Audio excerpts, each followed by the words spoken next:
ಜನರಿಗೆ ಮತ್ತೊಂದು ಬರೆ ಕಾದಿದೆಯಾ? ಎಸ್, ಅಂತಹ ಸೂಚನೆ ಈಗ ಸಿಗ್ತಾ ಇದೆ. ಶೀಘ್ರದಲ್ಲೇ ಬೆಂಗಳೂರಿನಲ್ಲಿ ನೀರಿನ ದರ ಏರಿಕೆಯಾಗುವುದು ಫಿಕ್ಸ್ ಅಂತ ಹೇಳಲಾಗ್ತಾ ಇದೆ. ಈ ಮೂಲಕ ಬೆಂಗಳೂರು ಜನರಿಗೆ ಮತ್ತೊಂದು ಬರೆ ಕಾದಿದೆ ಅನ್ನೋದು ಪಕ್ಕಾ ಆಯ್ತು. ಬೆಂಗಳೂರಿನ 28 ಶಾಸಕರಿಗೆ ಜಲಮಂಡಳಿ ಪತ್ರ ಬರೆದಿದೆ. ದರ ಪರಿಷ್ಕರಣೆಗೆ ಕೋರಿ 28 ಶಾಸಕರಿಗೆ ಜಲಮಂಡಳಿ ಪತ್ರ ಬರೆದಿದೆ. ನೀರಿನ ದರ ಏರಿಸದೇ ಹೋದರೆ ಮಂಡಳಿಯ ಆರ್ಥಿಕ ನಿರ್ವಹಣೆ ಕಷ್ಟ ಆಗ್ಬಿಡತ್ತೆ. ನೀರಿನ ದರ ಪರಿಷ್ಕರಣೆಗೆ ಬೆಂಬಲ ನೀಡಿ ಅಂತ ಜಲಮಂಡಳಿ ಈಗ 28 ಶಾಸಕರಿಗೆ, ಬೆಂಗಳೂರಿನ 28 ಶಾಸಕರಿಗೆ ಪತ್ರದ ಮುಖೇನ ತಿಳಿಸಿದೆ.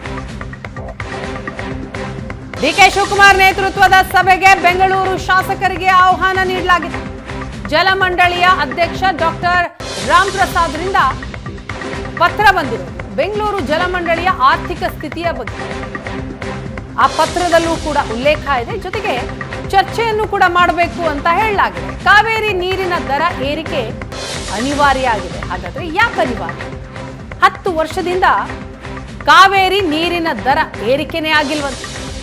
ಮಾಸಿಕ 170 ಕೋಟಿ ವೆಚ್ಚ, ಆದಾಯ ಕೇವಲ 129 ಕೋಟಿ. ಅಂದ್ರೆ ಮಾಸಿಕ 170 ಕೋಟಿ ವೆಚ್ಚ ಆಗುತ್ತೆ, ಆದರೆ ಆದಾಯ ಇರೋದು ಮಾತ್ರ 129 ಕೋಟಿ. ಜಲಮಂಡಳಿಗೆ 81 ಕೋಟಿ ಹೊರೆ ಆಗ್ತಾ ಇದೆ ಅಂತ ಆ ಪತ್ರದಲ್ಲಿ ಉಲ್ಲೇಖಿಸಲಾಗಿದೆ. ಜಲಮಂಡಳಿ 10 ವರ್ಷದಿಂದ ನೀರಿನ ದರವನ್ನ ಪರಿಷ್ಕರಿಸಿಲ್ಲ. ಕಾವೇರಿ 5ನೇ ಹಂತದ ನೀರು ಪೂರೈಕೆ ಆರಂಭದಿಂದ ಹೊರೆ ಆಗ್ತಾ ಇದೆ ಅಂತ ಜಲಮಂಡಳಿ ಈಗ ಹೇಳ್ತಾ ಇದೆ. ಈ ಬಗ್ಗೆ ಮತ್ತಷ್ಟು ಮಾಹಿತಿಯನ್ನ ಕೊಡ್ತಾರೆ ನಮ್ಮ ಪ್ರತಿನಿಧಿ ರಕ್ಷಾ. ಇದೀಗ ನಮ್ಮ ಜೊತೆ ಸಂಪರ್ಕದಲ್ಲಿದ್ದಾರೆ. ರಕ್ಷಾ, ಮತ್ತೊಂದು ಬರೆ ಕಾದಿದೆಯಾ ಬೆಂಗಳೂರು ಜನರಿಗೆ? ನೀರಿನ ದರ ಏರೋದು ಪಕ್ಕಾನಾ?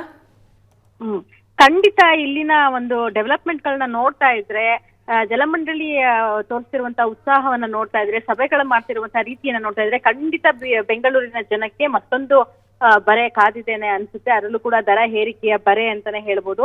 ಯಾಕಂತಂದ್ರೆ ಜಲಮಂಡಳಿ ತನ್ನದೇ ಆದಂತಹ ಒಂದಷ್ಟು ಅಂಶಗಳನ್ನ ಹೇಳ್ತಾ ಇದೆ. ಕಳೆದ 10 ವರ್ಷದಿಂದ ಕಾವೇರಿ ನೀರಿನ ದರವನ್ನ ಏರಿಕೆ ಮಾಡಿಲ್ಲ ಅಂತಕ್ಕಂಥದ್ದು ಅವರು ಮುಖ್ಯವಾಗಿ ಹೇಳ್ತಿರುವಂತಹ ಅಂಶ. ಜೊತೆಗೆ ಮಾಸಿಕ 170 ಕೋಟಿಗೂ ಅತ್ಯಂತ ವೆಚ್ಚ ಆಗ್ತಾ ಇರ್ತಕ್ಕಂಥದ್ದು.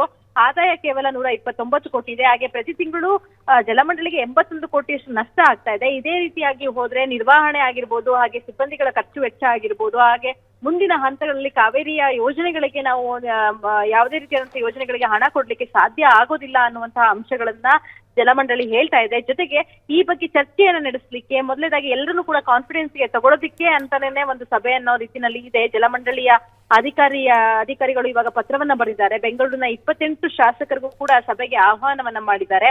ಸೊ ಈ ಒಂದು ಸಭೆ ಯಾವಾಗ ನಡೀಬಹುದು ಅಂತ ಅಂದ್ರೆ, ಸಾಮಾನ್ಯವಾಗಿ ಈಗಾಗಲೇ ಇದ್ರ ಬಗ್ಗೆ ಮಾಹಿತಿಯನ್ನ ಕೂಡ ಅಧಿಕಾರಿಗಳು ನೀಡಿದ್ದಾರೆ.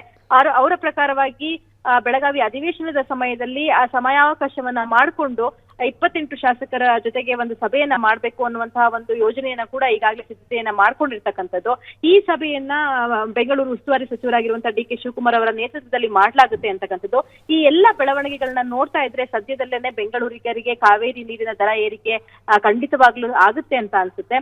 ಒಂದು ಮಾಹಿತಿಗಳ ಪ್ರಕಾರ ಈಗಾಗಲೇ ಜಲಮಂಡಳಿ 20% ದರ ಏರಿಕೆಗೆ ಒಂದು ಪ್ರಸ್ತಾವನೆಯನ್ನ ಸಲ್ಲಿಸಲಿಕ್ಕೆ ಸಿದ್ಧತೆಯನ್ನ ಮಾಡ್ಕೊಂಡಿದೆ. ಆದ್ರೆ ಸರ್ಕಾರ ಸುಮಾರು 12ರಿಂದ 15% ದರ ಪರಿಷ್ಕರಣೆಯನ್ನ ಮಾಡುವಂತ ಸಾಧ್ಯತೆಗಳು ಕೂಡ ಇರ್ತಕ್ಕಂಥದ್ದು. ವೀಣಾ, ಥ್ಯಾಂಕ್ ಯು ರಕ್ಷಾ ತಮ್ಮ ಮಾಹಿತಿಗಾಗಿ.